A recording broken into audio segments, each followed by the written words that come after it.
Je parlais donc de bouquins de Kirk Quickly qui raconte cette puissance anglo-saxonne, anglo-américaine, de ses liens avec les Rothschild, avec le monde juif. Et là, on commence à comprendre, à percevoir qu'il y a des communions de pensée et tournes d'esprit communes.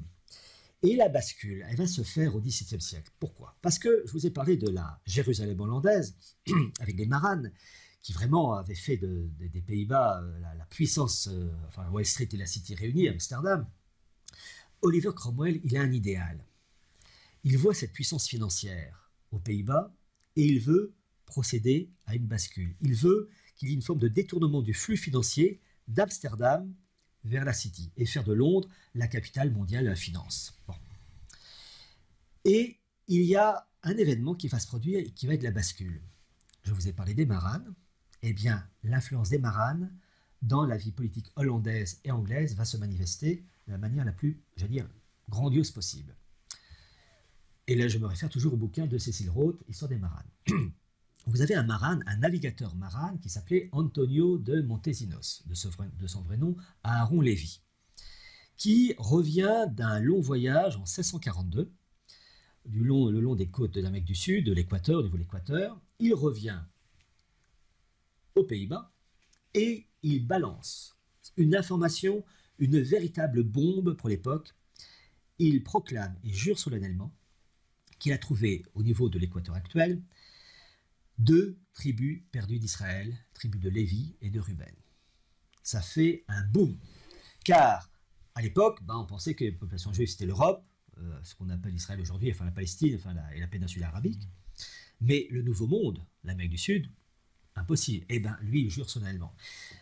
Prétendu tribu juive. Bon, plus c'est lourd, ça passe. Mais enfin, cette chose-là est reconnue et acceptée par le grand rabbin de l'époque, hollandais, le rabbin Menasseh Ben Israël, qui est littéralement bouleversé par cette information, car il croit à cette révélation, si je puis dire, les guillemets là, donc de présence de tribus juives, Ruben et Lévi en Amérique du Sud, prétendu, et il est tellement retourné par cette histoire qu'en 1650, il écrit un ouvrage philosophique intitulé L'espoir d'Israël. Et alors là, je demande vraiment aux auditeurs de bien écouter parce qu'ils vont avoir l'explication de la situation actuelle, comment elle est née. Cette alliance entre le monde juif avec sa finance et le monde anglo-saxon, avec l'aspect messianique, c'est pourquoi j'étais obligé d'évoquer tous ces sujets qui ont nourri le monde juif et le monde anglais. Donc dans son ouvrage philosophique de l'espoir d'Israël de 1650, le rabbin Menasseh Ben Israël dit ceci. Nous avons des populations juives dispersées en Europe, l'ancien monde. Nous venons d'apprendre qu'il y a des populations juives, prétendues juives en fait, mais à l'époque ils le croyaient, que des populations juives existent en Amérique du Sud, les tribus de Lévi et de Ruben. Or, ajoute le rabbin Menasseh Ben Israël, le prophète Daniel a dit que la délivrance messianique se fera quand tous les juifs seront répartis et répandus sur la planète entière. Donc ce rabbin Menasseh Ben Israël dit, fantastique, ça y est, sa délivrance messianique, elle va se faire puisqu'il y a des juifs dans l'Ancien Monde, il y a des juifs dans le Nouveau Monde, et il s'arrête. Ah, sauf un endroit. Il n'y a pas de juifs en Angleterre. Et rappelez-vous ce que j'ai dit au début, les juifs ont été expulsés d'Angleterre avec Édouard Ier en 1290. Et que donc, qu'est-ce qu'il dit ce rabbin Menasseh Ben Israël? Pour parfaire ces affirmations bibliques, prophète Daniel, mais vous avez aussi le Deutéronome qui en dit 28, 64, je crois, enfin peu importe. Vous avez donc ce rabbin Menasseh Ben Israël qui dit, pour parfaire ces affirmations bibliques et permettre l'émancipation du peuple juif, pour qu'il y ait vraiment un peuplement juif partout dans le monde, il manque plus que l'Angleterre, il faut un peuplement juif en Angleterre, donc il faut que les mesures d'expulsion de 290 soient abrogées. Et pour cela, le rabbin Menasseh Ben Israël va s'adresser à Cromwell. Cromwell aurait été un catholique convaincu, eh ben, il aurait envoyé sur les roses le rabbin, mais compte tenu qu'il était protestant, puritain, adepte de l'Ancien Testament, comme les Juifs, il y avait donc une communion de pensée. Il faut toujours avoir à l'esprit que la mentalité et les référents religieux et philosophiques ont un impact matériel. Et parce que Cromwell avait le même idéal religieux que les Juifs, il y avait une compréhension. Et il va y avoir des tractations entre les représentants juifs côté hollandais avec Menasseh ben Israël et le Cromwell et ses bras droits pour favoriser le retour des Juifs en Angleterre, chose qui va être acquise en 1656, puisqu'il va avoir l'accord, le feu vert donné par Cromwell pour faire revenir les populations juives. Alors, je vais citer simplement la phrase de Cecil Rhodes. Je cite Cecil Rhodes, Cromwell préféra la solution officieuse de la connivence, sans avoir à faire de déclaration officielle. Il permettait ainsi aux personnes qui se trouvaient déjà dans le pays, ou à ceux qui voulaient le suivre d'y rester sans être inquiétés. Et Cecil Rhodes précise qu'en 1673, la liberté de culte pour les Juifs est reconnue, et, chose très intéressante, la fameuse dynastie de Guillaume d'Orange qui s'installe en Angleterre en 1788, va avoir le soutien de riches juifs portugais, et c'est ce que raconte Cecil Rhodes. Il dit en particulier ceci: Antonio Isaac Lopez Suasso de la Haye reçut le titre de baron d'Avernas le Gras pour service rendu à Charles d'Espagne. Le dévouement de son fils, qui avança 2 millions de florins à la maison d'Orange, contribua largement au succès de Guillaume III dans son expédition anglaise en 1688, Histoire des Maranes, page 242. Donc c'est très intéressant de voir comme la finance juive de l'époque a soutenu l'installation définitive d'une monarchie protestante d'inspiration judaïsante en Angleterre. Et donc grâce à Cromwell, vous avez scellé d'une manière définitive une alliance judéo-anglo-protestante sur fond de messianisme juif. Et tout ce qui existe aujourd'hui n'est que la conséquence de tous ces travaux, ça découle, ouais. Voilà, et de l'accouchement qui a eu lieu avec Cromwell et Menasseh ben Israël. Donc c'est vraiment un élément capital à connaître, car on connaît, grâce à ces travaux et à ce que je racontais dans l'avant-propos du bouquin de Quickley, les origines profondes qui expliquent ensuite la situation actuelle. Et en plus, on peut parler aussi d'un basculement de la finance.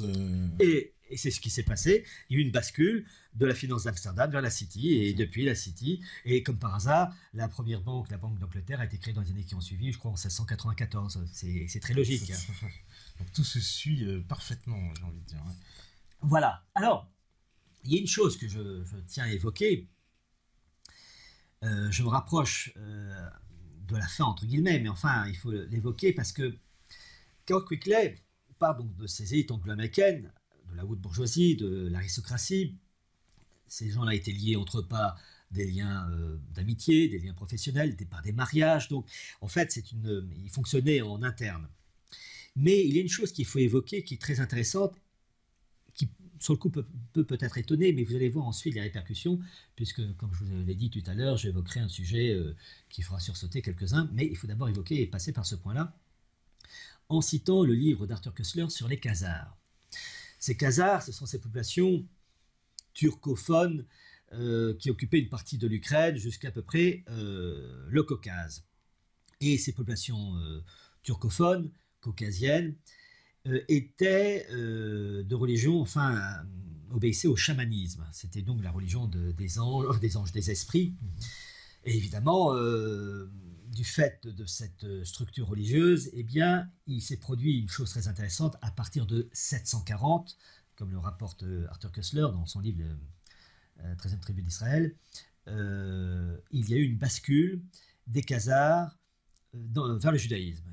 Et c'est très intéressant de voir comme ces Khazars, étalés sur des dizaines d'années, sont devenus juifs. Et, chose très intéressante, ces populations, donc, s'ils sont devenus juifs, à l'origine, ce ne sont pas des sémites. D'accord ? Et, chose très intéressante, Arthur Koestler raconte que, suite à l'invasion mongole qui va avoir lieu au XIIIe siècle, je rappelle que l'invasion mongole est allée jusqu'en 242 à Leknitz, qui maintenant s'appelle Legnica en Pologne. Du fait de l'invasion mongole, ces populations khazars qui se sont converties au judaïsme talmudique et qui l'ont fait d'autant plus facilement qu'ils obéissaient donc au chamanisme, se sont réfugiés essentiellement en Pologne, un peu en Hongrie, mais aussi en Lituanie. Et ce sont ces populations-là qui ont donné ce qu'on appelait les Ashkénazes. Bon. Donc, si on suit les travaux d'Arthur Koestler, les Ashkénazes ne descendent pas de sémites comme les séfarades, mais de populations turcophones venant d'Ukraine et du Caucase. Alors, des doutes ont été émis par certains, et même des doutes, des rejets violents. Il y a eu des auteurs quand même qui ont quand même soutenu et appuyé en grande partie les travaux d'Arthur Koestler. Je pense à un universitaire israélien qui s'appelle Shlomo Sand.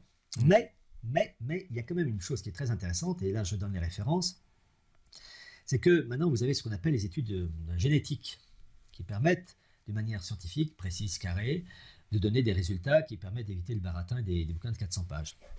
Et vous avez un généticien américain qui est d'origine juive qui s'appelle Eran Elhek. Alors Eran s'écrit E-R-A-N, Elhek, E-L-H-A-I-K.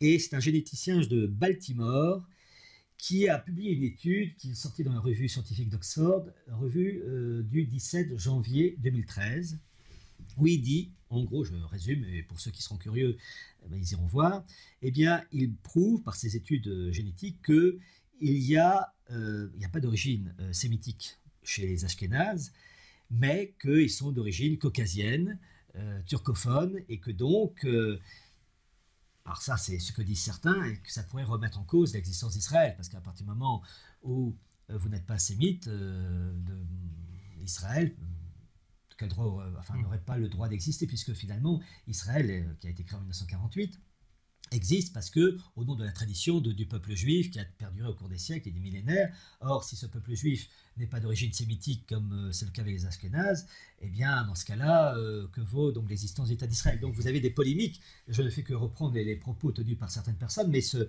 généticien Eran Elhek a apporté des informations de première main.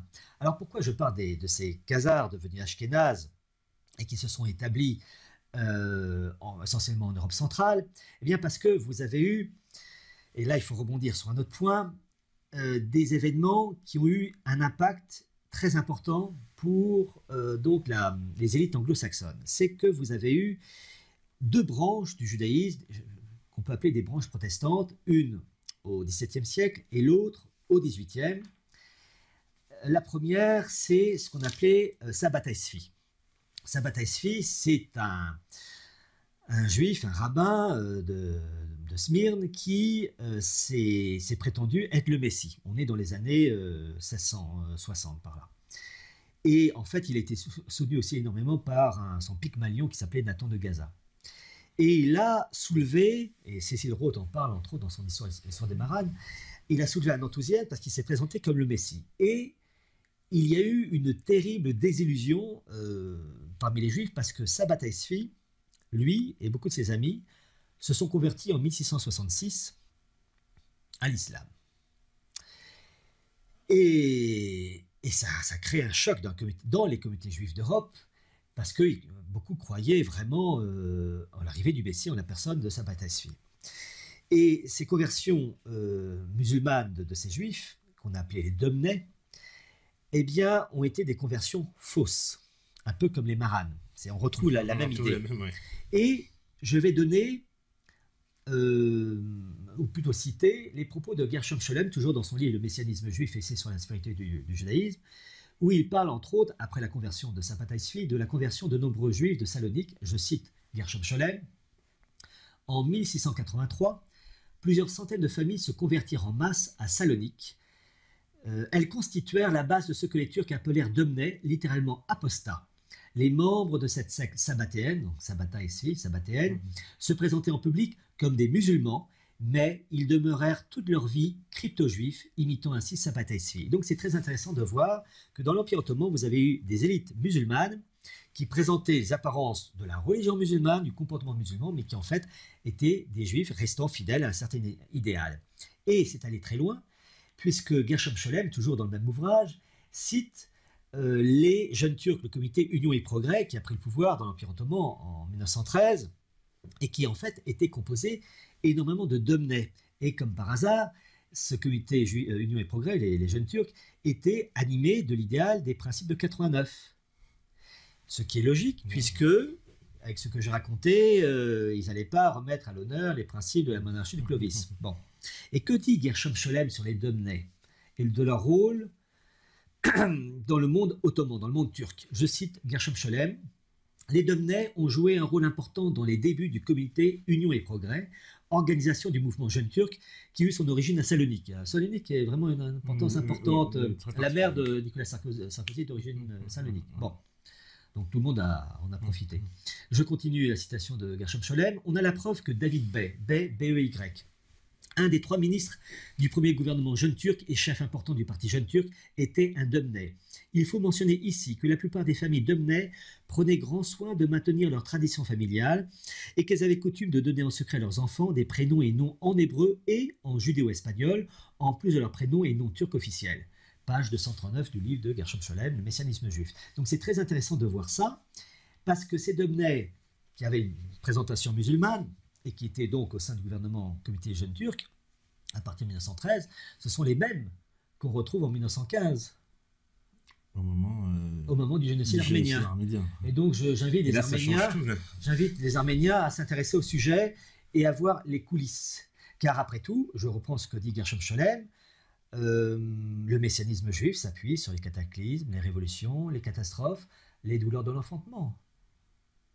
Donc je demande simplement aux Arméniens de s'intéresser aux Dömnay, aux Sabbatéens.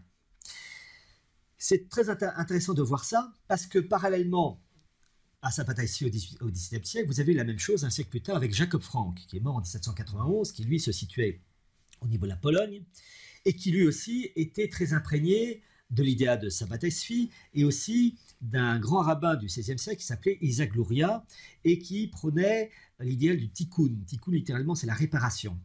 Et cet homme-là, donc, qui a inspiré Sabbatai-Tzvi et ensuite Jacob Frank, cet homme-là et ces personnes, finalement, s'appuyaient sur un idéal très particulier qui peut choquer, qui est la rédemption par le chaos, la rédemption par le péché. J'ai cité Gershom Scholem au sujet des catastrophes, des crises, etc., qui permettent de faire venir le Messie. Je ne fais que reprendre les propos. Et tous ces Sabbatai-Tzvi et Jacob Frank, eux, vont aller encore plus loin. Ils partagent le même idéal de l'arrivée messianique, mais ils vont dire que finalement, ces catastrophes, ces crises et en tout genre, on peut peut-être favoriser un retour du Messie plus rapidement en mettant de l'huile sur le feu. C'est-à-dire que, puisque le messianisme est en bout de course, qu'il passe par des catastrophes, eh bien, catastrophes en tout genre, hein, eh bien, multiplions ces catastrophes. Rédemption par le péché, rédemption par voilà, le chaos. Et plus on fait le mal, plus on accélère l'arrivée du bien. Je mets du bien avec des guillemets. Et je vais citer les propos tenus par Jacob Frank, propos qui viennent du livre de Charles Novak, qui a fait une étude très intéressante sur ce personnage. Et le titre d'ailleurs du bouquin, c'est Jacob Frank, le faux Messie. Je cite Jacob Frank, propos présentés par le bouquin, dans le bouquin Charles Novak, page 46. Jacob Frank dit ceci: elle, c'est entendu la religion, n'a pas été donnée aux sages et à l'homme instruit, mais à moi, un ignorant, car le sage élève son regard vers le ciel, où il n'y a rien à voir, donc le nihilisme, rien. Alors que je regarde vers la terre et vois ce que Dieu a fait, je suis venu abolir toutes les lois et les religions et apporter la vie au monde. Ne croyez pas que seuls les Juifs doivent être sauvés, à Dieu ne plaise. Tout le genre humain doit l'être. Pour monter bien haut, il faut d'abord descendre bien bas. Et Charles Novak dit ceci, je cite Novak, en d'autres termes, il veut appliquer le fameux adage talmudique et kabbalistique, page 46. Je continue la citation de Jacob Frank. Donc pour monter bien haut, il faut d'abord descendre bien bas. Je ne suis pas venu pour élever. Je suis venu pour tout détruire et rabaisser toute chose jusqu'à que tout soit englouti si profond qu'il ne puisse descendre plus. La route de l'abîme est terrifiante et effrayante. Donc vous voyez la mentalité de ce personnage, parce que c'est épouvantable, en fait c'est la perversion, c'est du satanisme. Bon. Mais le problème, c'est que lui et ses adeptes, et Charles Novak dit qu'ils étaient entre 10 et 20 000, vont dans les années 1760 se convertir au catholicisme. On est en Pologne. Hein. Vont se convertir au catholicisme, mais c'est une fausse conversion. Fausse conversion, c'est-à-dire qu'ils présentent, comme pour les musulmans, enfin juifs, Dömnay, qui présentaient une façade de musulmans, mais qui étaient de faux musulmans, ces gens-là vont présenter une fausse façade de catholicité. Et c'est très intéressant de savoir que cette conversion, fausse conversion, dans le cas de Jacob Frank, il va avoir comme parrain Auguste III de Pologne. Et Auguste III de Pologne était le grand-père maternel du roi Louis XVI. et de ses frères Charles X et Louis XVIII. Et donc c'est très intéressant de comprendre une chose, c'est que la fille d'Auguste III de Pologne, Marie-Joseph de Saxe, a baigné dans cette atmosphère délétère. Et inconsciemment, elle n'a pas voulu, elle a sûrement transmis à ses enfants, et entre autres à Louis XVI, un comportement qui n'était plus celui du lieutenant du Christ. Parce que Louis XVI, et je crois que c'est Jacques Bainville qui disait que de Louis XVI, que c'était le premier démocrate chrétien, Louis XVI a un comportement qui ne correspond plus à l'idéal classique du roi de France, lieutenant du Christ. Dieu sait, j'aime Louis XVI, j'ai participé au bicentenaire de sa mort en 1993, parce que cet homme-là a eu une fin très digne, et que c'était un homme bon, et que j'ai beaucoup d'affection et même d'amour pour le roi Louis XVI, mais on peut regretter, beaucoup regretter, son comportement d'un homme qui finalement a été contaminé par les idées du XVIIIe siècle, des Lumières, mais aussi par la cour de Versailles, et entre autres par sa mère, qui est issue d'une famille qui avait sympathisé avec les idées pourries d'un Jacques Offrand. Vous savez, dis-moi qui tu fréquentes, je dirai qui tu es. Bon, eh ben, il y a eu des séquelles, et le comportement de Louis XVI peut s'expliquer, entre autres, il n'y a pas que ça, par les origines familiales qui n'étaient pas saines. Vous savez, autrefois on disait que tel jeune homme pouvait épouser telle jeune fille parce que cette jeune fille vient d'une bonne famille, parce qu'on connaissait les parents, on connaissait les grands-parents. Et ben, quand ce sont de bonnes idées, c'est excellent, mais quand ce sont de mauvaises idées, ça se transmet aussi, les mauvaises idées. Et il n'y a pas que l'aspect génétique. Bon. Et donc c'est très intéressant de voir ça, qu'il y a eu une contamination des idées de Franck. Alors, 10 à 20 000 personnes à se convertir qui ont été pour la plupart anoblis et qui ont occupé les postes clés très souvent. Alors Charles Novak cite des noms. Il cite par exemple Brzezinski, la famille Brzezinski. Alors, il faut être avec celui qu'on connaît. Alors, il faut être honnête, et Charles Novak précise dans une note de bas de page, une note de bas de page 108 je crois, qu'il n'affirme pas catégoriquement que l'actuel Zbigniew Brzezinski, qui est officiellement citoyen américain et catholique, descend d'essais franquistes. À titre personnel, je le crois, parce que pour être à ce point pourri, ça correspond tout à fait à l'idéal franquiste de perversion. Bon, mais par honnêteté, je restitue ce qu'a dit Charles Novak. Mais une chose très intéressante, c'est que Charles Novak parle d'une famille franquiste qui s'appelait les Brandeis. Alors là, je peux affirmer de manière nette, précise, carrée que ce sont d'authentiques descendants de franquistes, parce que vous avez eu, parmi ces franquistes Brandeis au XVIIIe siècle, un descendant qui a émigré aux États-Unis et qui a eu un fils qui s'appelait Louis Brandeis, qui est devenu juge de la Cour suprême des États-Unis et qui a joué un très grand rôle durant la Première Guerre mondiale, le traité de Versailles plus particulièrement, avec le président Wilson et les Knights, la maçonnerie juive américaine, les fils de l'Alliance, pour la protection des minorités en Europe, les minorités juives, en fait pour préparer l'émiettement des États, parce que ces choses-là se font de manière sur le long terme. Et Louis Brandeis était un descendant de franquistes. Donc c'est très intéressant de voir comment dire, l'influence de ces gens à des postes haut placés. Très intéressant de voir que le chef de la communauté, enfin de la représentation au traité de Versailles pour la protection des minorités, qui travaillait donc avec Louis Brandeis, s'appelait Léo Motzkin, et qui a continué son travail dans le cadre de la SDN, la Société des Nations, jusqu'en 1933, et quand il est mort, il a été remplacé par un certain Naum Goldman, qui était un des agents qui a joué un très grand rôle dans la création du Congrès juif mondial. Donc on voit toutes les origines en faveur d'une gouvernance mondiale, mais qui passe aussi par l'émiettement des États, car sous l'apparence de la protection de minorités, du droit à la différence, c'est en fait pour saper l'autorité des États et les concasser. Vous savez, c'est comme pour bien digérer, il faut bien mâcher. Bon, bah là, c'est pareil, il faut concasser les États, et ça passe par la protection de minorités, fausse protection de minorités, pour en fait affaiblir les États. Mais il y a un autre nom que Charles Novak cite, qui est un couple franquiste qui un lieutenant général qui s'appelait Hans Maurice Hauke, marié à sa femme Sophie, qui était donc franquiste, descendant de juifs faussement convertis au catholicisme. Et là, je reprends le livre de Charles Novak, qui dit qu'il avait plusieurs enfants, dont une petite fille qui s'appelait Julia Hauke. Alors, justement, je préfère qu'on fasse une petite pause Ah oui. Voilà, avant qu'on aborde justement le cas de Julia, parce que là c'est particulièrement intéressant aussi. En liaison avec Carl Quickly, parce que voilà. Et ben, on fait une petite pause. On revient juste après, et justement, on va expliquer le cas de cette dame très très très importante pour comprendre la suite. La régie elle est prête, bien sûr. À vous la régie. Voilà, donc de retour, toujours avec Pierre Hillard pour cette troisième partie. Donc, voilà, légère.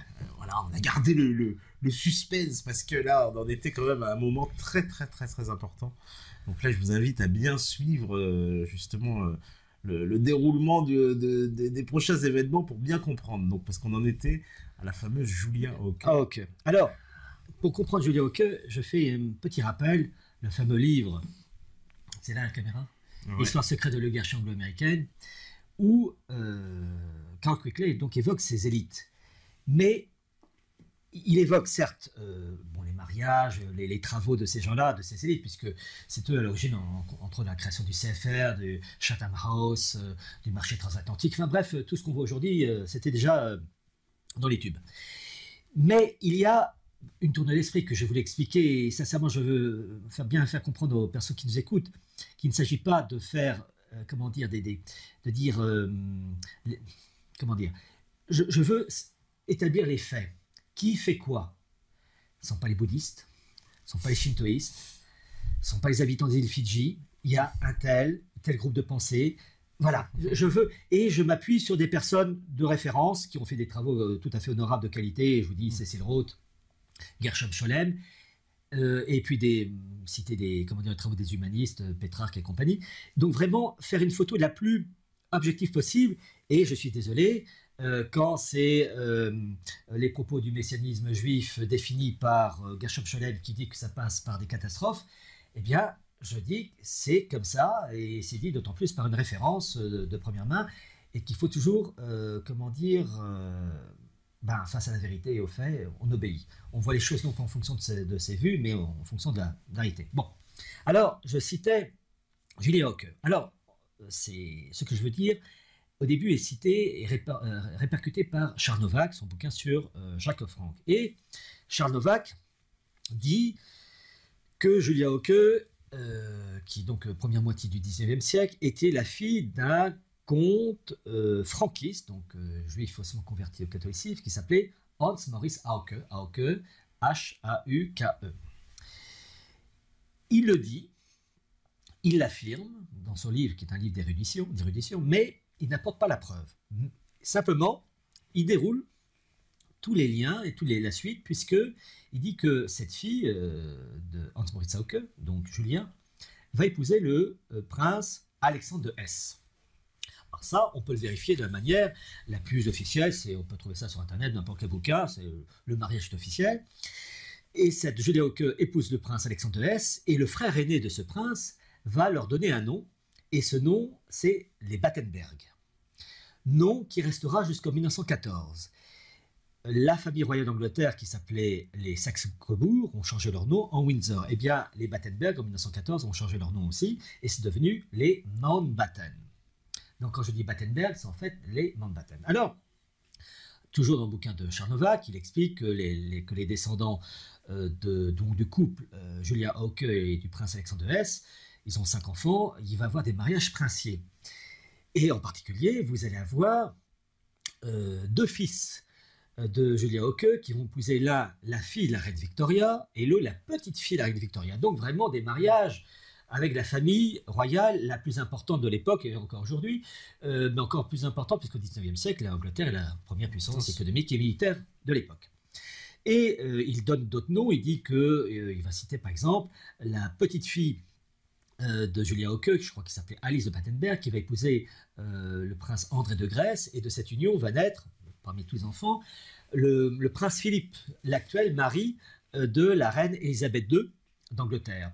Et il continue, et ça c'est très facile à vérifier, il dit entre eux que une des petites filles qui s'appelait Eugénie Victoria, ou Victoria Eugénie, je ne sais plus, va épouser au début du XXe siècle le roi d'Espagne, Alphonse XIII.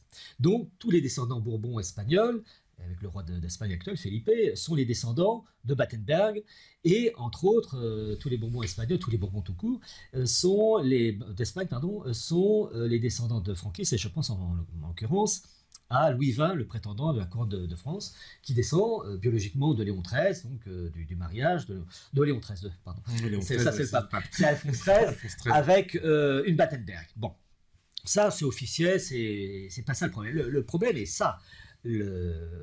Charles de Vac ne le dit pas, il n'apporte pas la preuve du lien biologique entre Julia Hauke et ses parents, et d'autant plus, enfin plus exactement, il n'apporte pas la preuve de l'origine juive franquiste de ses parents. Ah, et j'ajoute aussi que parmi les petits-enfants de Julia Hauke, vous avez aussi un Battenberg, qui est en fait un Mountbatten, qui va être le dernier vice-roi des Indes, et qui va Louis Mountbatten, et qui va mourir, qui est né en 1900, et qui est mort en 1979, assassiné sur son bateau par l'IRA. Ouais.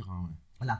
Et Carroll Quigley, dans son bouquin Histoire secrète de l'oligarchie anglo-américaine, évoque tous ces gens-là, et on trouve les Mountbatten, qui étaient très liés à cet idéal de gouvernance mondiale, avec des unions continentales devant former l'architecture. Donc il faut comprendre la situation actuelle, mais voir ce qu'ont fait ces gens-là, et leur mariage, et pas n'importe quel mariage, parce que le mariage du prince avec la bergère, ça, chez ces gens-là, ça n'existe pas.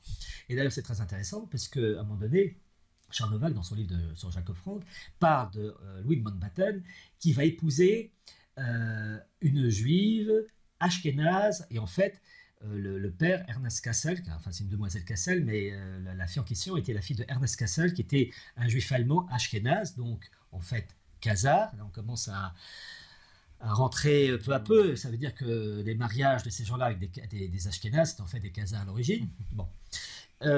Et que Søren Kassel, qui était un juif anglais d'origine, donc juif allemande, ashkénaze, travaillait avec l'équipe décrite par Carroll Quigley au sein de la City, avec Cecil Rhodes, Alfred Milner. Donc on voit que ces monarchies britanniques, les membres de la monarchie britannique étaient très liés à ces élites anglo-américaines. Bien.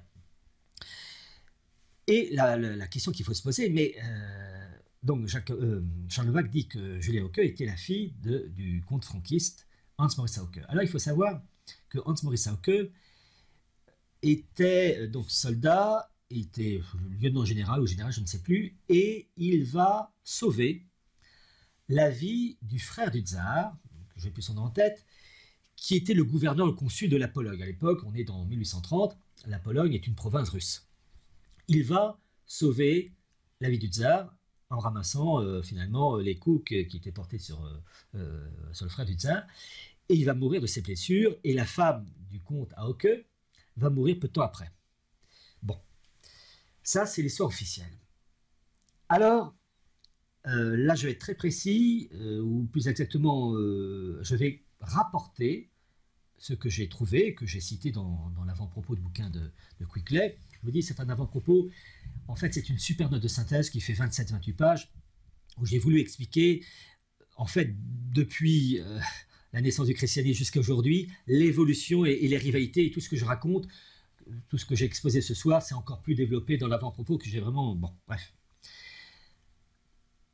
Donc, Charles de Vac n'apporte pas la preuve que du lien, la preuve que c'était vraiment des franquistes. Alors, il y a, j'ai fait des recherches, un site de généalogie. Vous l'avez vu tout à l'heure, j'ai apporté les papiers avec moi. On va les passer ensemble. Un site de généalogie qui traite des personnages historiques comme monsieur et madame tout le monde, et qui donc, par définition, c'est le travail et de faire des études sur les origines. Ce site de généalogie est américain. Il s'appelle GENI. G-E-N-I. Qui a été fondé, je crois, en 2006 et qui a son siège en Californie. Chose très intéressante, ce site de généalogie GENI est chapeauté par un autre site de généalogie qui, lui, est israélien, qui s'appelle MyHeritage, mon héritage, et dont le siège est à Yehuda, du côté de Tel Aviv. Bon, donc c'est leur boulot de faire des études et d'expliquer. Eh bien, je suis allé sur le site GENI. Et on va regarder ensemble, comme ça vous allez dire que je n'invente pas. Il y a la page consacrée à, je cite, Julia Golda Broida von Hauke. c'est écrit en noir et en bleu. En bleu, ce sont les zones où on peut cliquer et on peut avoir d'autres informations. Il est précisé que cette Julia était bien la femme d'Alexandre, prince de Hesse. Alors tout ça c'est en anglais. Hein. Et qu'elle était en plus la sœur de plusieurs... donc elle avait plusieurs frères et sœurs, et au total une famille de 7 enfants. Donc Julia Hauke avait 6 frères et sœurs. Et chose très intéressante, cette Julia Hauke, von Hauke, on donne les noms des parents. Et dans le bouquin de Charlevoix, il est précisé que c'est le comte Hans Maurice Hauke. Et là, c'est pas précisé du tout. Il est dit en revanche que Julia von Hauke, son père s'appelait Gershon George Yehuda Brady, B-R-A-D-Y, Brody, B-R-O-D-Y, et que sa mère de Julia s'appelait Faiga Orodenker Brody. Alors, on va commencer par la mère. On clique sur Faiga et la page suivante précise qu'elle était bien la mère de 7 enfants. Et parmi les 7 enfants, il y a la fameuse Julia Golda Brona von Hauke, donc c'est toujours la même. Et qu'elle était bien mariée, cette Faiga, à Gershon George Yehuda Brody, donc c'est le même, le père de Julia. Et qu'elle était donc, Faiga Orodenker, la mère de Julia Hauke, la fille de Joschke Auerbach et de Della Odile Auerbach. Alors on clique sur Della Odile Auerbach et on tombe sur mère de Faiga Orodenker, c'est la même, et qui a été donc cette Della Odile Auerbach, donc la grand-mère de Julia Hauke, qui était mariée à Joschke Auerbach, d'accord. Et chose très intéressante, la grand-mère de Julia Hauke était la fille du rabbin Narman de Breslov. Et Narman de Breslov, c'est une branche du hassidisme, une branche du judaïsme, du hassidisme. Hassidisme, qui est une branche spéciale du judaïsme. Voilà, qui concerne les orthodoxes, l'orthodoxie du judaïsme strict, façon Lubavitch. Bon. Voilà. Et chose très intéressante, donc, ça, quand je reprends exactement, je fais que cite et je n'enlève rien, je rajoute rien. Ça veut dire que cette Della Odile Auerbach, fille du rabbin Narman de Breslov, du mouvement hassidique, ça veut dire que donc Julia Hauke était l'arrière-petite-fille du rabbin Narman de Breslov, mariée à une demoiselle Sachia. Or, il faut savoir, et je continue parce que c'est la suite, que Narman de Breslov était l'arrière-petit-fils du fondateur du hassidisme, Baal Shem Tov. Donc, je reprends toujours en fonction de ces papiers-là. J'espère qu'ils ne se sont pas trompés, génie, sinon ils font un travail de mauvaise qualité, mais sûrement pas. Et donc, on reprend, toujours en fonction, en s'appuyant sur les travaux du site de généalogie Génie. Donc, Julia Hauke est, par sa mère, Faiga, l'arrière-petite-fille du rabbin Narman de Breslov, qui lui-même est l'arrière-petit-fils du fondateur du hassidisme, le rabbin donc Baal Shem Tov, qui est mort au XVIIIe siècle, je n'ai plus la date. Bon. Donc, ça veut dire que les descendants de Julia Hauke descendent par la mère de Julia Hauke du fondateur du hassidisme, Baal Shem Tov. Puisque donc, je rappelle, Julia Hauke, arrière-petit-fils de Narman de Breslov, lui-même arrière-petit-fils de Baal Shem Tov. Donc les 5 enfants que Julia Hauke a eus avec son mari Alexandre de Hesse, tous ces enfants descendent par la mère du fondateur du hassidisme. Et ce sont ces personnes-là, les descendants, qui ont épousé soit la famille royale d'Angleterre, soit les Bourbons d'Espagne via la petite fille de Julia Hauke, Victoria Eugénie, en épousant Alphonse XIII. Et j'ai vu la mère de Julia Hauke, mais il y a le père, qui s'appelait donc Gershon George Yehuda Brady Brody. Et là, il est précisé qu'il était bien le mari de Faiga et qu'il était le père. Et là, toute une série de noms d'enfants, 7 enfants, dont Julia Golda Brona von Hauke. On donne les noms des parents de Gershon. Mais chose très intéressante, il y a 5 lignes consacrées à Gershon que je vais lire. Et en fait, les propos que je cite sont répercutés dans l'avant-propos du livre de l'histoire secrète de l'oligarchie anglo-américaine. Je cite Génie, je rapporte exactement, c'est en anglais, je traduis. Alors, je rappelle que donc Gershon était le fils de Moshe Moses et sa mère s'appelait Léa Golda. Je cite le passage en question. Au sujet de Gershon George Yehuda Brady Brody, il est dit qu'il est le fils du rabbin Moshe, qu'il prit le nom de George Alexandrovitch Brody, B-R-O-D-Y, et qu'il fut soldat dans l'armée du tsar, Il meurt de ses blessures suite à la guerre russo-perse de 1826. Il s'était marié avec la petite-fille du rabbin Narman de Breslov. Il s'était marié en 1818. Sa femme meurt environ 1 an après lui, laissant de nombreux enfants. Ben oui, il y en avait 7. Les 2 plus jeunes, Golda Julia et Aaron Alexander, furent adoptés par la famille Hauke, une famille catholique d'origine juive franquiste. Donc, en s'appuyant, je ne fais que reprendre exactement les propos de ces travaux, en reprenant ces dires, on a la preuve que Julia Hauke n'était pas la fille biologique du comte Hans Maurice Hauke, qui n'était que le père adoptif, et pareil pour la femme de Hans Maurice Hauke, la mère adoptive, et qu'en fait, elle était, Julia Hauke, biologiquement la descendante de Feiga Rodenker et de Gershon George, et Feiga Rodenker, descendant donc du fondateur du hassidisme. Et donc c'est très intéressant de voir qu'il y a eu donc des mariages, parce que c'était voulu, parce qu'il faut une formation intellectuelle pour marquer les gens d'une certaine manière, qu'ils pensent d'une certaine manière, mais aussi des mariages qui permettent une sorte de baptême de sang, d'orienter vers un mode de pensée. Et donc c'est très intéressant de voir ces liens qui sont quand même très intéressants, puisque là j'ai cité Julia Golda, qui donc a été adoptée avec son frère Aaron par la famille Hauke.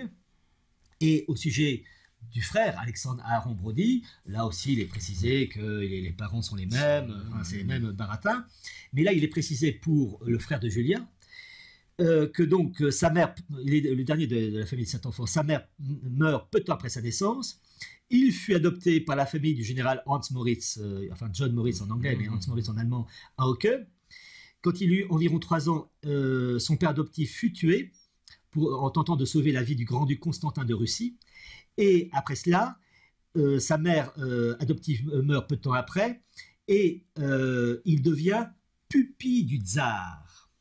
Parce que finalement, vu que son père adoptif, Hans Maurice, avait essayé de sauver, avait réussi même à sauver le frère du tsar, le tsar, pour le remercier, a fait en sorte que les 2 derniers soient finalement pupilles, je veux dire de la nation, enfin de la nation russe. Et il faut savoir d'ailleurs que Julia Hauke a été dame d'honneur de la tsarine Maria Alexandrovna. Voilà, donc cette jeune femme a été propulsée dans les plus hautes strates de la société russe, et des rencontres, elle a rencontré son futur mari, le prince Alexandre de Hesse. Et il est précisé au sujet donc toujours du frère de Julia Hauke, que donc après avoir été pupille du tsar, il rejoint son grand-père Moshe, et le rabbin en plus Moshe, pour devenir juif, rabbin donc juif, et qu'il était secrètement franquiste. Voilà. Donc c'est très intéressant de voir ces liens du sang qui concernent ces élites anglo-américaines, et entre les élites monarchistes, royales, pardon, je devrais plus dire royales, anglaises et espagnoles, parce que c'est une manière de faire un baptême de sang pour relier à une certaine philosophie, une vision du monde.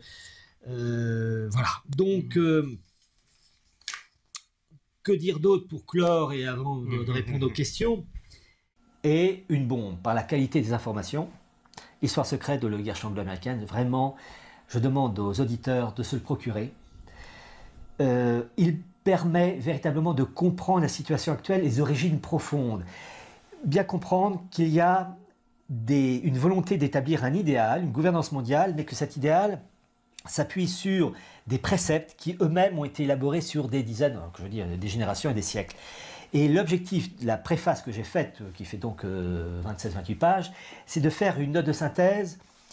Il y a 72 notes de pas de page, j'en fais 72 comme ça fait joli, pour expliquer que cette alliance entre le monde anglo-saxon avec le protestantisme et le judaïsme, ce n'est pas l'effet du hasard, qu'il y a une volonté, une politique, et qui s'appuie sur des éléments tangibles et non pas sur des élucubrations, etc. Je sais que les esprits aujourd'hui sont tellement empoisonnés que dire que le feu brûle, c'est presque être injurieux. C'est vrai, maintenant, on ne dit plus aveugle, on dit malvoyant, on dit plus sourd, on dit malentendant. Je suis désolé, on dit sourd, on dit aveugle, on est bon. Et donc, vraiment, j'invite les personnes à se procurer de ce livre, et vraiment, je pense aux éditions Retour aux sources, et à son directeur, François Saz, qui ont fait un excellent travail, un lourd travail qui a pris du temps, je sais, mais ils ont fait un travail extraordinaire car enfin, ce livre sorti en 1981 aux États-Unis et qui sort en 2015 en France, je veux presque dire que c'est la clé qui permet de comprendre les événements politiques et les répercussions économiques qui vont avec. À l'origine, donc, comprendre les origines profondes de notre monde actuel, le marché transatlantique. Eh bien, il n'est pas né en 2013 avec Obama lors de son discours congrès des États-Unis. Ça a été préparé, mais tout ça avec une vision matérielle et avec un idéal religieux, parce que le mondialisme est un messianisme, et même un messianisme pressé. Il ne reste plus que les questions. Allons-y alors pour les questions. Il y en a pas mal. Ah oui, ça. Donc, on ne pourra pas tout faire, mais on va essayer quand même. Voilà. On a des dizaines. Alors, on nous dit. Question à Monsieur Hillard. Que pense-t-il de la crise au sein de la fraternité Saint-Pie-X ? Eh bien, le dernier carré de la tradition est en train de disparaître et en train d'être bouffé par l'Église conciliaire. Il y a des prêtres au sein de la fraternité Saint-Pie-X qui malheureusement n'ont pas compris que la tradition catholique était la véritable modernité et que le ralliement à Rome ne peut se faire qu'avec l'éradication jusqu'à la racine des principes de Vatican II. Vatican II, c'est 1789 dans l'Église. On ne peut rien attendre de l'Église conciliaire qui en fait a pour objectif d'être transformée en une annexe de la synagogue.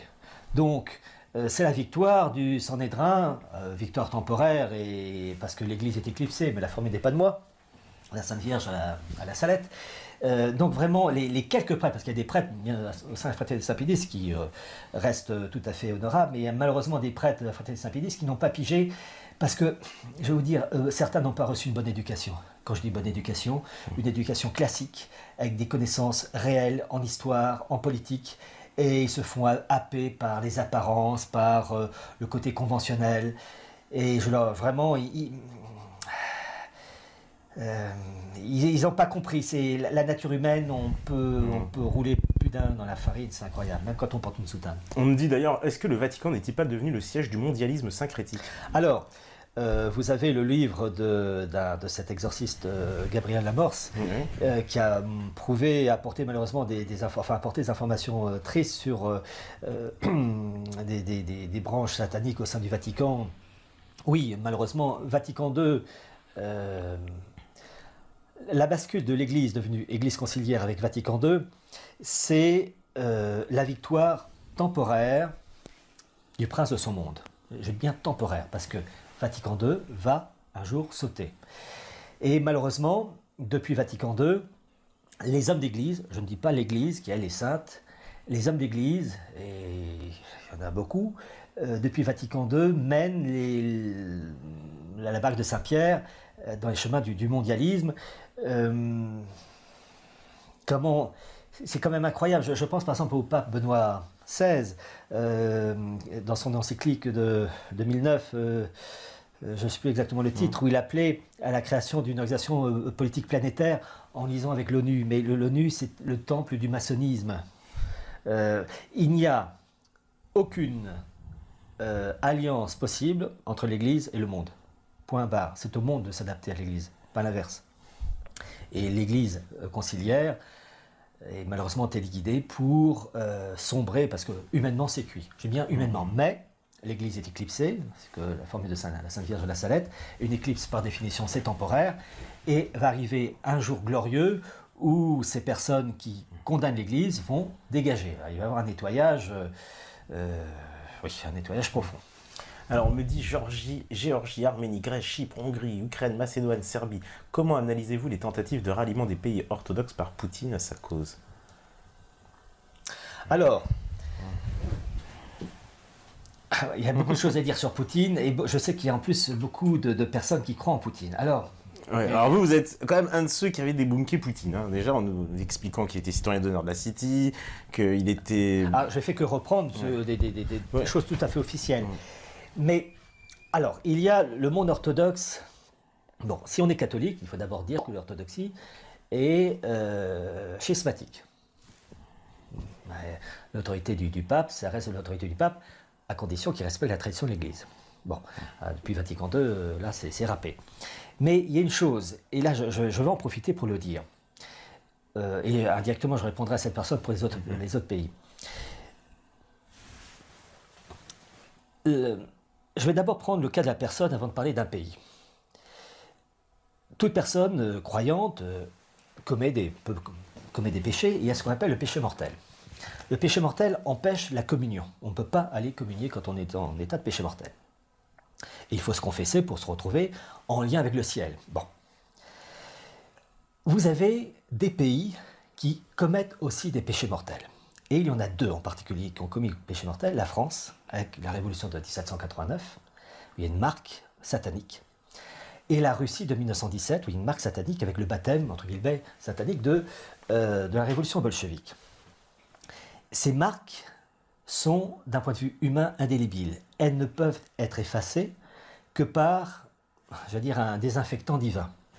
Dans le cas de la France, la marque satanique de 1789 ne peut être effacée que par la consécration, ce qu'a demandé le Christ à cette religieuse française, Sainte Marguerite Marie, consacrer la France au Sacré-Cœur. 1917, vous avez eu, en plus de la révolution bolchevique, la même année, l'apparition de Fatima, au Portugal, où la Sainte Vierge a délivré énormément de messages, d'informations. Et elle demande, entre autres, la Sainte Vierge, que la Russie soit consacrée à sa personne. Bon, qu'est-ce qu'elle veut dire par là?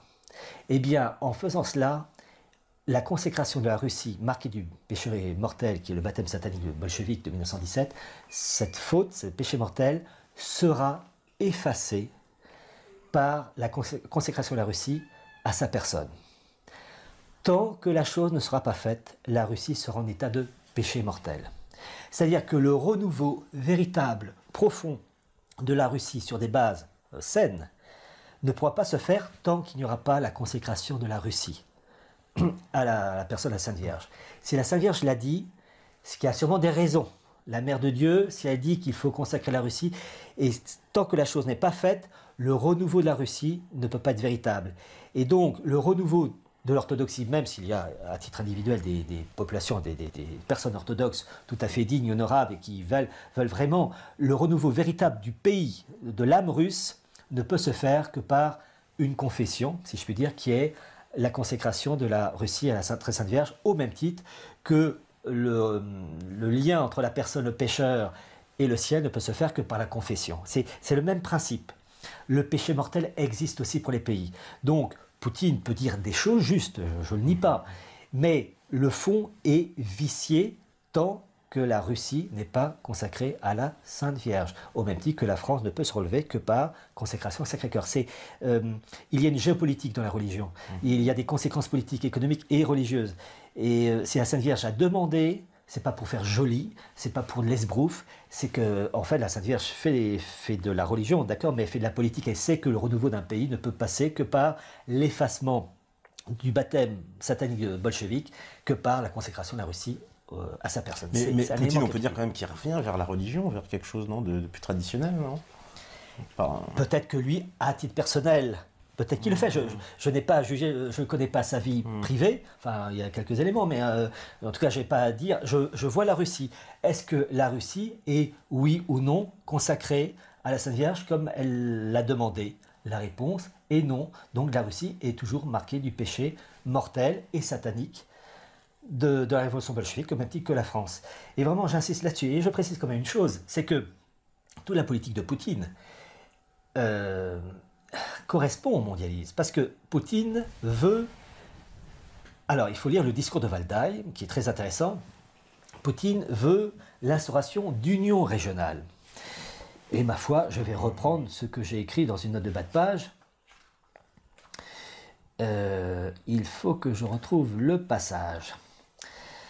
Alors, dans son discours de Valdai du 24 octobre 2014, Poutine reconnaît la nécessité d'un nouvel ordre mondial, la création de puissantes unions régionales, de règles communes acceptées par tous permettant d'assurer la stabilité et la sécurité entre les centres régionaux, interdisant ainsi la politique d'un cavalier seul, sous-entendu les anglo-saxons. Dans cette histoire, après la chute du mur de Berlin, le monde russe était, les élites russes étaient acquises au nouvel ordre mondial et à ce qu'on appelait la maison commune. Mais les anglo-saxons ont trahi, c'est pas le monde russe, quand je dis monde russe, les élites russes, c'est les élites anglo-saxonnes qui ont trahi les engagements pris au lendemain de la chute du mur de Berlin, puisqu'il était dit, entre autres, que l'OTAN ne devait pas progresser vers l'Est. Donc il y avait un partage du gâteau. Dans cette histoire, ce sont les Russes qui ont été trompés, enfin les élites russes, parce qu'il faut toujours faire une distinction, et ce sont les élites anglo-saxonnes qui ont trahi les engagements qui avaient été entre autres adressés à Gorbatchev, que les armées de l'OTAN n'allaient pas aller jusqu'à Saint-Pétersbourg, jusqu'en Estonie, bon, et jusqu'en Roumanie, Bulgarie. Donc dans cette histoire-là, ce sont les anglo-saxons qui marchent sur les plates-bandes des élites russes, parce que dans cette histoire du nouvel ordre mondial et de la maison commune qui avait été établie au lendemain de la chute du mur de Berlin, il y avait ce qu'on appelle une répartition des zones d'influence et des intérêts. Je te donne ça, tu me donnes ça. Et dans cette histoire, les élites anglo-saxonnes marchent sur les plates-bandes des élites mondialistes russes, qui ruent dans les brancards. Et je les comprends, puisque les accords ont été violés par les anglo-saxons.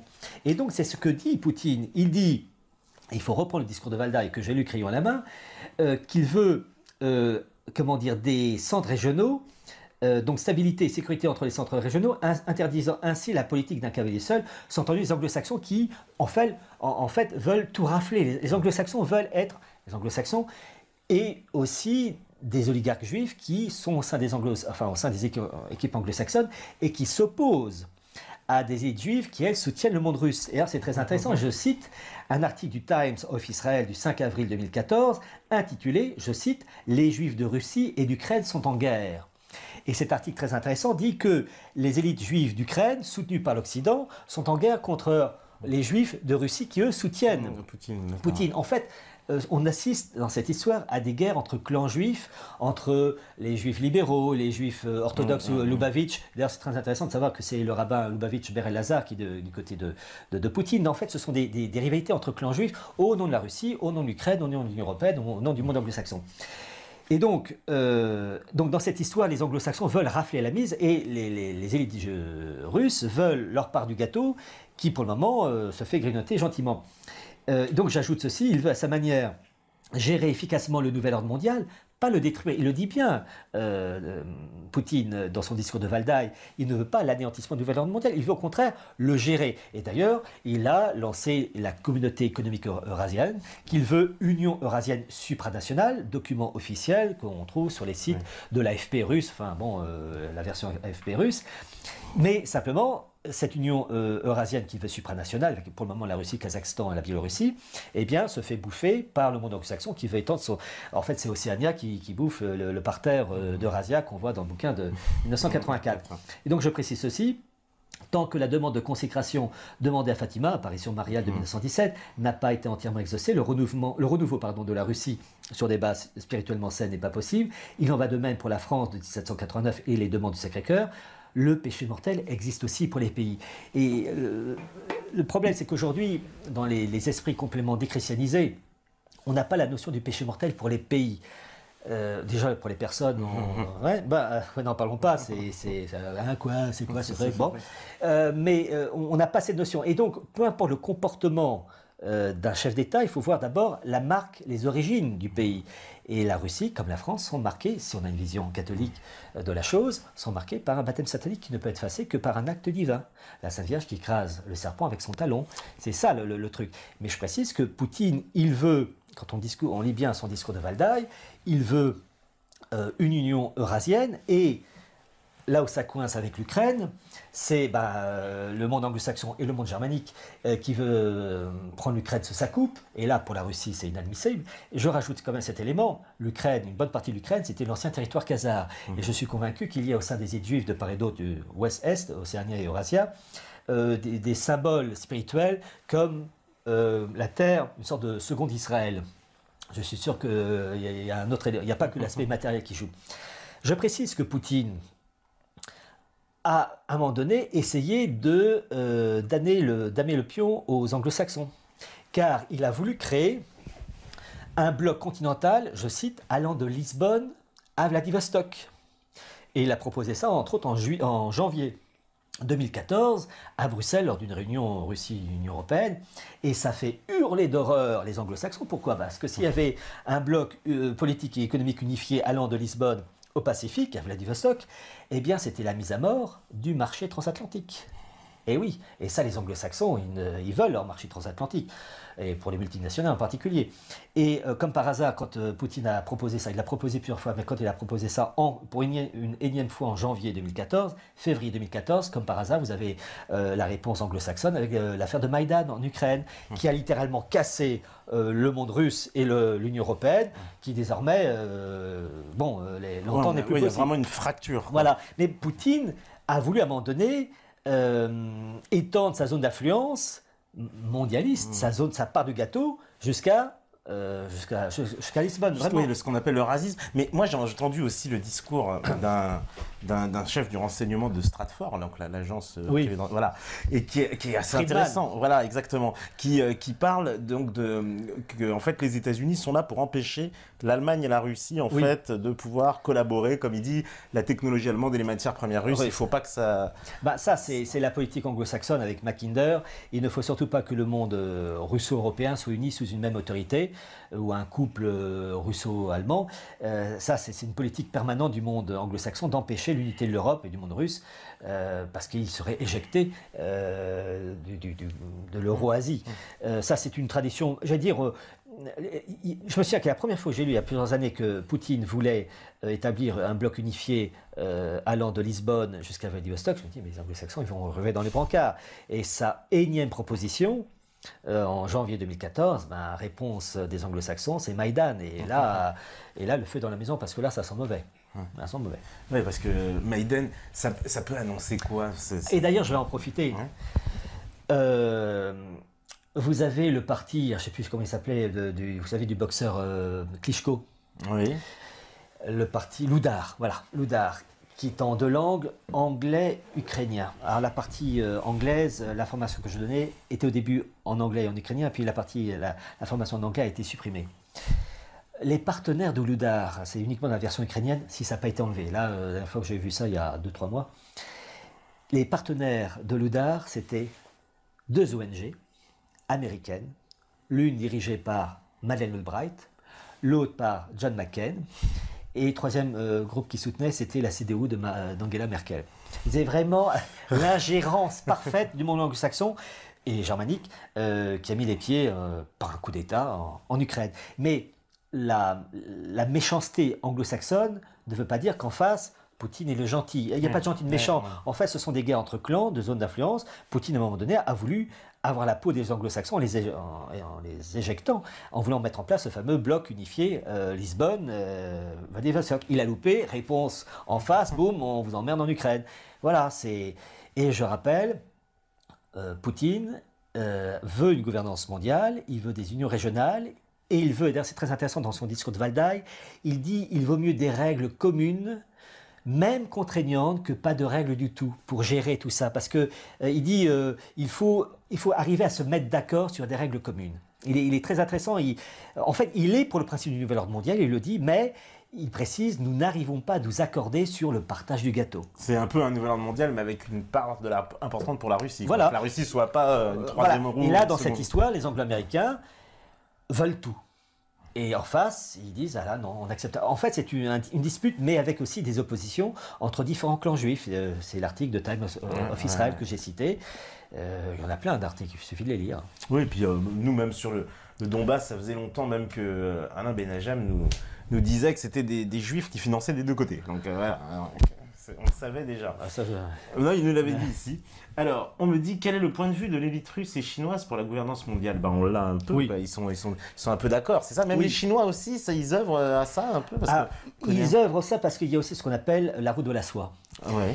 En fait, vous avez une opposition, la géopolitique anglo-saxonne, c'est le contrôle des mers et d'empêcher qu'il y ait une unité continentale eurasiatique. Et le monde chinois avec le monde russe a remis à l'honneur depuis plusieurs années la fameuse route de la soie. Et évidemment, tout ce qui se passe du côté anglo-saxon, c'est d'empêcher que cette route de la soie, c'est-à-dire des routes, des voies de chemin de fer, etc., se crée de Pékin jusqu'à Berlin, en fait. en passant par l'Asie centrale, la Turquie, etc.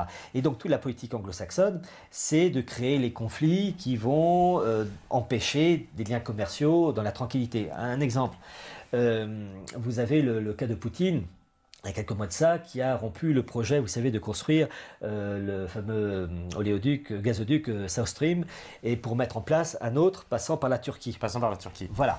Et il a marqué un point. Il a emmerdé, pardonnez-moi l'expression, les anglo-saxons. Qu'est-ce qui se passe? Ça doit passer ensuite dans les Balkans. Comme par hasard, vous avez la Macédoine. En fait, c'est le principe du Bagdad-Bad, cette fameuse voie ferrée que les Allemands voulaient, qui était un oléoduc-rail qui devait relier Hambourg jusqu'au Koweït, enfin qui n'existait pas puisque c'était l'Empire ottoman, en traversant la Serbie. Et bien comme par hasard, cet oléoduc-rail qui avait pour but de créer un sort de bloc économique Allemagne, Autriche-Hongrie, Empire ottoman avec le pétrole, c'est-à-dire que les Allemands contrôlaient le début de pétrole et sa distribution, et bien dans cette histoire, les Anglo-Américains, enfin surtout les Anglais, favorisaient des guerres balkaniques, Serbie, Bulgarie, etc. Et hop, le Bagdad-Ban, il prenait du retard. Et c'est ça, c'est la même histoire. Hein. En fait, on vit la guerre de 14, ou enfin les prémices de la guerre de 14, mais simplement avec de la technique en plus et Internet en plus. Et l'échelle peut-être plus grande.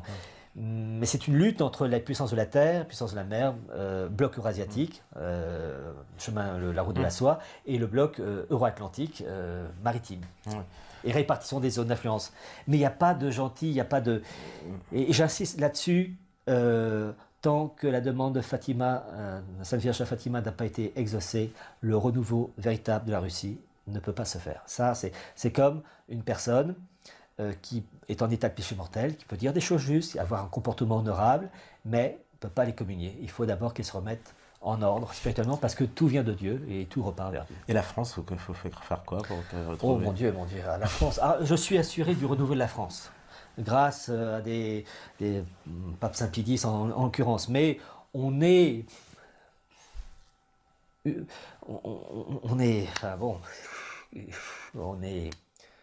cuit, on est inféodé, mon Dieu, c'est une punition d'avoir les dirigeants qu'on a, enfin qui ne sont pas des dirigeants, qui sont des agents du système. Bon, le renouveau passera par un nettoyage, mais un nettoyage qui conduira aussi à la disparition d'innocents. Mais là, vous savez, il n'y a pas grand-chose à dire. La France, il y a deux pays qui doivent être détruits dans l'idéologie mondialiste, la France et la Russie. Ce n'est pas un hasard s'il y a eu deux révolutions pour la France, 1789-1917. Ce sont deux pays.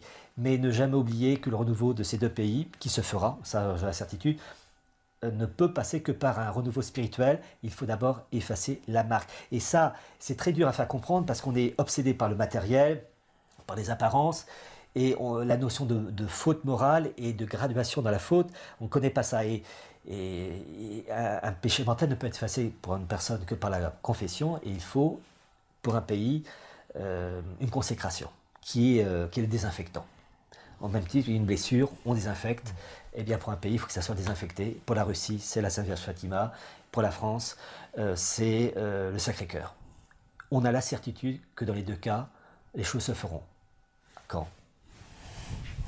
Espérons qu'il se passera quelque chose. Je vais prendre alors les dernières questions. Là, on me dit par exemple, le Talmud n'était pas écrit.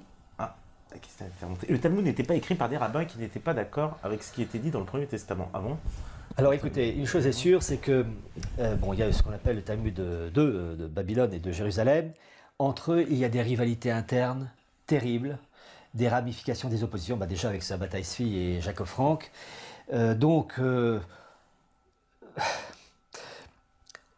D'un point de vue strictement catholique, le Talmud est une hérésie qui nourrit les hérésies. Le reste, terminé. D'un point de vue catholique. D'un point de vue catholique, oui. Voilà. Pour d'autres personnes, ça sera toujours tout à fait respectable. Mais bon. On me dit bonsoir, monsieur Hillard. Vous évoquez souvent dans votre travail, livres et conférences la problématique juive ou judaïque en rapport avec le mondialisme. Subissez-vous donc des pressions diverses, que ce soit dans votre travail et votre intégrité professionnelle ? Familial, etc. Non, enfin, j'ai été quand même viré d'un emploi, j'étais enseignant dans une école de commerce, par définition, cette école de commerce, l'ESE, pour ne pas la citer, est acquise un monde sans frontières, donc fatalement. Mais j'avais dit à ces personnes-là que ce que je disais était purement factuel. Je n'inventais rien. À l'époque, je me souviens que je parlais à ces étudiants du marché, enfin du bloc euro-atlantique, du marché transatlantique. Je citais, je me rappelle, le livre de Hervé de Carmois, qui à cette époque était le vice-président de la Trilatérale Europe et qui en 2006, 2007, je ne sais plus la date, avait sorti un bouquin Euramérique. Bon, parce que ces choses-là, on se prépare toujours un peu à l'avance. Et ces étudiants, je considère que je les ai bien préparés, parce que lorsque le marché transatlantique a été annoncé, ben, ils ne sont pas tombés des nuls, ils le savaient. Tous les mouvements d'émancipation des régions, ou des provinces, enfin je préfère provinces, mais des régions comme la Catalogne ou l'Écosse, référendum qui marche pas tout de suite, mais ça, le processus est lancé. Mes étudiants ne tombent pas des nuits, je racontais ça parce que j'expliquais qu'il y avait tout un air à fond. Et d'ailleurs, le principe de régionalisation, de parcellisation de l'Union européenne va de pair avec le marché transatlantique, parce que l'objectif de créer des multinationales qui auront le dernier mot sur les États, et vous pensez bien que quand il s'agira de régions qui elles-mêmes seront intégrées à d'autres régions pour former des euro-régions, elles-mêmes dépendantes de Bruxelles, multinationales vont pouvoir faire jouer la concurrence sans problème, et ça va avoir des conséquences sur le remboursement des médicaments, sur le niveau de vie, surtout, les gens ne comprennent pas que c'est un faux régionalisme. Je suis pour les provinces, mais les provinces respectueuses des traditions, donc fatalement, le mondialisme n'aime pas ça, et des provinces, donc à la France, restant sous la coupe de la souveraineté nationale. Le roi de France était, le roi prince de ses peuples, je ne sais plus la formule, lorsque Louis XIV s'adressait aux Français, il ne disait pas français, il disait à mes peuples, parce qu'il reconnaissait une diversité, mais sous la coupe de l'autorité nationale. Là, la régionalisation est lancée pour fractionner les États, pour les digérer mieux à la sauce mondialiste, et entre autres au marché transatlantique. On va se le manger, le marché transatlantique. Alors, théoriquement, oui, il doit y avoir dans les jours qui viennent une chose qui doit être votée, ou adoptée à la Commission, au Parlement européen, peu importe. Vous savez, ces choses-là, je connais le coût du marché transatlantique depuis, je crois, 2002. Et j'en avais fait un livre qui est sorti en 2004, qui est La décomposition des nations européennes, avec le sous-titre de l'Union euro-atlantique à l'état mondial. Parce que j'expliquais que la construction européenne n'était pas une finalité, mais une étape, un tremplin vers le bloc euro-atlantique, lui-même tremplin vers la gouvernance mondiale. Ces choses-là, pour moi, sont acquises depuis des années. Donc, on part d'une chose comme si... est-ce que ça va se faire? En fait, ça se fait déjà. Ouais. Alors, je sais qu'à un moment donné, ce principe babélien va se casser la figure. À quel moment? J'aurais tendance à croire qu'on arrive en bout de course. Parce que pour passer à l'étape supérieure, il faut catastrophe, cataclysme, pour passer. C'est toujours. Et là, ils arrivent. En fait, on arrive à la fin du monde, né en 1945. Et on assiste à la mutation. Et cette mutation ne peut se faire que dans la douleur. Et s'ils arrivent, théoriquement, à faire cette bascule, là, ils auront gagné. J'ai bien dit théoriquement parce que je sais qu'au moment où ils seront sur le point de poser la dernière pierre au sommet de la pyramide, il va y avoir la pichenette divine qui va dire allez vous faire voir, et hop, le système babélien va se casser la figure. Mais le problème, c'est qu'on est dedans, donc il risque d'avoir des innocents qui vont tomber avec. Voilà, ça c'est bon. D'accord, alors je vais prendre les dernières. C'est par paquet de dizaines. Ouais, je vais prendre les dernières. Que pense Monsieur Hilard du lien entre la défaite des puissances centrales de 1918 et la création d'Israël? Sujet développé par Benjamin Friedman. Ah, oui. Toujours des questions faciles. Oui, alors effectivement, l'Allemagne se serait rebellée après la Première Guerre mondiale, parce qu'elle aurait été trahie dans ses engagements. Bon. Alors, le sujet est très long, c'est très difficile. Disons que il y a eu d'abord volonté de détruire l'Autriche-Hongrie. Ça, c'est une chose réussie, et j'invite les personnes à lire un bouquin absolument remarquable de François Faidjeu, Requiem pour un empire défunt, un livre, à ma connaissance, qui n'a pas été réédité, mais peut-être on peut le trouver sur Amazon, qui date de 1987-88, et qui explique le rôle de la maçonnerie pour détruire l'Autriche-Hongrie. Le monde germanique, le monde allemand, oui, il y a eu Friedman a expliqué qu'il y a eu,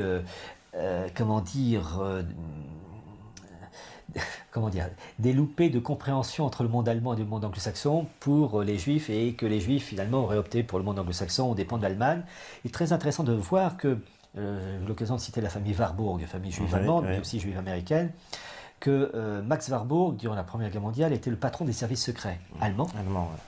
Mais son frère, Paul, était le patron de la Fed, et qui a en plus devenir ensuite le patron du CFR, évoqué d'ailleurs par Carl Quickley.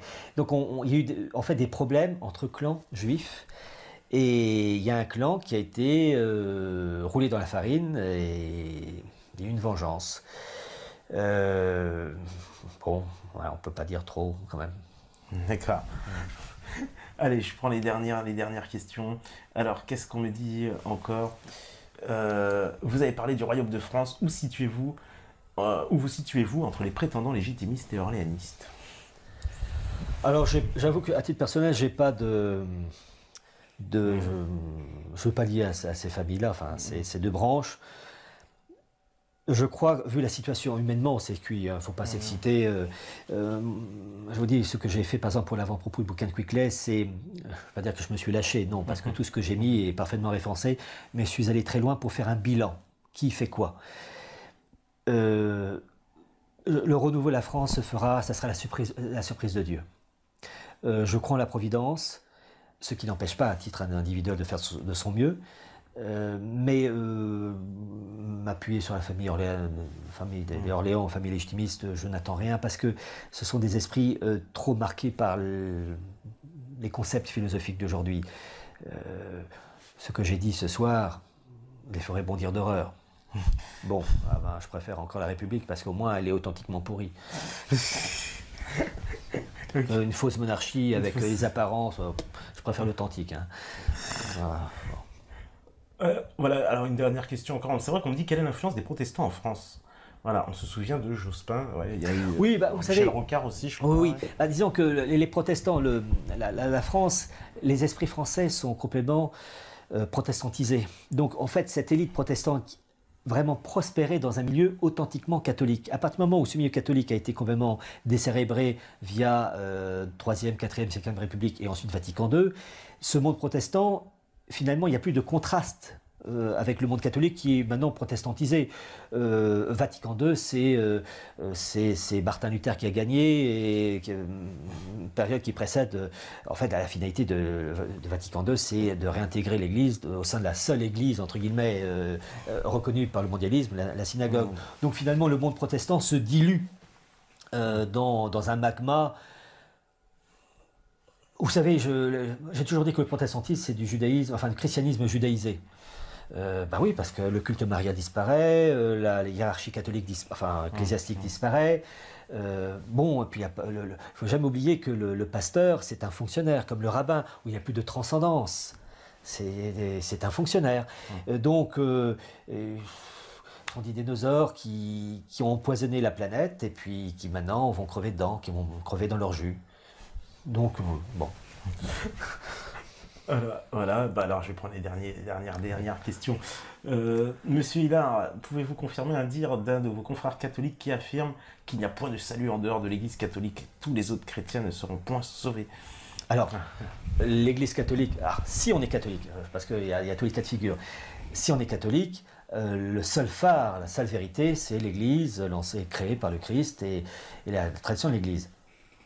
Les autres chrétiens, alors il y a le comportement des autres personnes, là c'est Dieu qui voit, qui sonde les reins et les cœurs et qui pourra dire si telle personne, même s'il ne fait pas partie de l'Église catholique, a eu un comportement digne et honorable, parce qu'évidemment il y a tous les cas de figure, mais là je m'exprime en tant que catholique, le seul phare de la vérité c'est l'Église éternelle, interrompue de manière vraiment temporaire avec l'éclipse de Vatican II, mais une éclipse est temporaire par définition, et donc le renouveau, ça va faire 50 ans Vatican II. Vatican II s'est terminé en décembre 1965, on est en juin 2015, une éclipse par définition, qui dure 50 ans, c'est long, mais enfin, le renouveau est pour très bientôt, je pense.